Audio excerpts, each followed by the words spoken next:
चाहिए, इंडिया नहीं होना चाहिए? अब देखिए जी, हमारे फ्रेमर्स जो है, जिन्होंने आईन बनाया, उन्होंने नाम चुन लिया। उन्होंने पहले ही शुरुआत में ही आईन में लिखा कि इंडिया दैट इज भारत।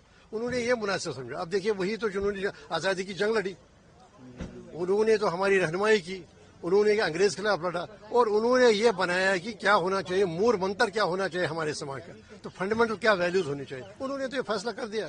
तो इसके बाद ये नया मामला उठाना, इसमें ये तो तजाद की मामला है, ये तो विभाजन की राजनीति है, तजाद की राजनीति है। उससे क्या है कि हर इस मुद्दे से वो अपना फायदा लेते हैं। जो है वो होना चाहिए, इंडिया की जगह भारत होना चाहिए नाम।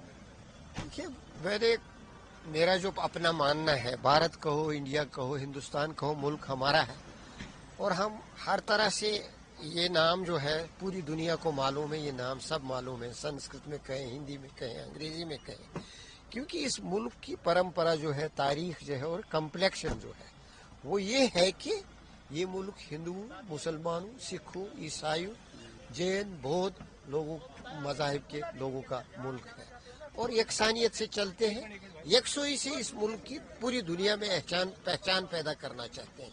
पहचान है भी, हमारी दुनिया में कदर इसीलिए है कि हम मुख्तलिफ मज़ाहिब को लेके किसी तरह का विवाद नहीं करते हैं एक दूसरे के साथ। अब मुझे एतराज नहीं है, लेकिन एटीट्यूड्स की बात है। एटीट्यूड ये गलत है, ये तासुर पैदा किया जा रहा है कि कल्चरल एग्रेशन किया जाएगा, और उस कल्चरल एग्रेशन की बुनियाद पे इस मुल्क की ट्रांसफॉर्मेशन होगी। बहुत से इसके नताइज गलत साबित हो सकते हैं, ऐसा नहीं होना चाहिए।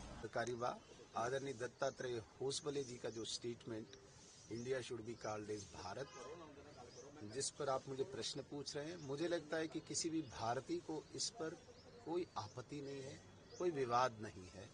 भारत सबसे प्राचीन नाम है इस देश का। भरत और शकुंतला के पुत्र भरत के नाम पे इस देश का भारत नाम पड़ा है, जो संस्कृति सभ्यता को उजागर करता है। और माननीय दत्तात्रेय होसबले जी की स्टेटमेंट का हम स्वागत करते हैं। अगर गवर्नमेंट ऑफ इंडिया की जगह गवर्नमेंट ऑफ भारत हो, कॉन्स्टिट्यूशन ऑफ इंडिया की जगह कॉन्स्टिट्यूशन ऑफ भारत हो, रिजर्व बैंक ऑफ इंडिया की जगह रिजर्व बैंक ऑफ भारत हो, हर भारतीय को इसमें गर्व होगा और गौरवान्वित महसूस करेगा। इसमें किसी को भी कोई आपत्ति नहीं, कोई विवाद नहीं। सर, जिस तरह आज रिप्लाई भी है उमर साहब का, क्या रिप्लाई से कोई ज्यादा उम्मीदें नहीं है। उमर अब्दुल्ला साहब ने एक झूठ का डॉक्यूमेंट जो अपने भाषण में प्रस्तुत किया है हाउस में, उस झूठ को छिपाने के लिए आंकड़ों का हेरफेर ऊपर नीचे करेंगे, इसके अतिरिक्त बहुत कुछ नहीं है। उमर अब्दुल्ला साहब की पार्टी की हिस्ट्री है, जम्मू कश्मीर में तीसरी पीढ़ी राज कर रही है, और इन तीनों पीढ़ियों ने केवल झूठ बोला है। गरीब के साथ बोला है, किसान के साथ बोला है, नौजवान के साथ बोला है, महिला के साथ बोला है। उसी झूठ का जवाब आज देने के लिए उमर अब्दुल्ला साहब बैठेंगे, और मुझे नहीं लगता कि जम्मू कश्मीर की जनता को बहुत ज्यादा उम्मीदें हैं इस सरकार से।